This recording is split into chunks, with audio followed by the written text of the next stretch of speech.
Confession of Apostolic and Patristic Tradition. Nung parang nakikita na kayo mga lumang simbahan, kaya sa Manila Cathedral, hindi nandiyan yung amo. May hagdanan ng mataas, ang tawag yan, ang pulpito na lang sa gilid ng simbahan. Wala siya sa altar. Bakit? Kasi yung sermon nakahiwalay sa misa. Oo. Ganon.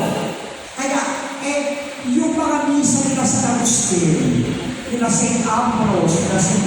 Jesus, nila St. Basil, St. Gregory the Great, may homily. Kaya binalik niya sa simbahan, hindi ka sa pulpito sa taas, magsasalita pa sa altar.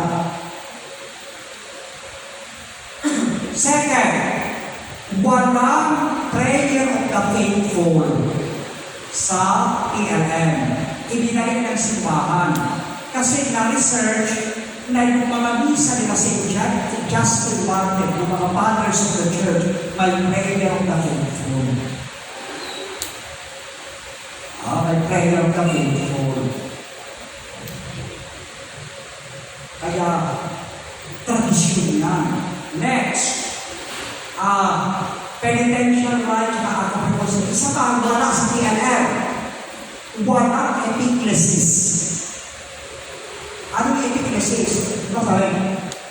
And so, Father, we ask you to send forth your Holy Spirit upon these gifts so that they will become for us the body and blood of our Lord Jesus Christ. Inihintayin namin sa kawan na isusunod para ng Espiritu sa mga nalong na itong para sa amin ay maging katawan ang dugo ng amin.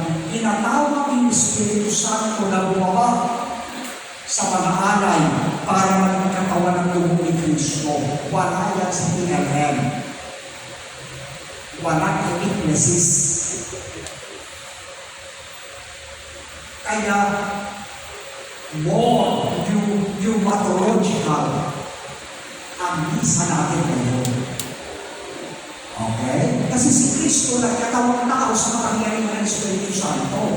Kaya yung tinapayang alak, nagiging katawan ng lubugin sa kapangyarihan ng Espiritu Santo. Next page.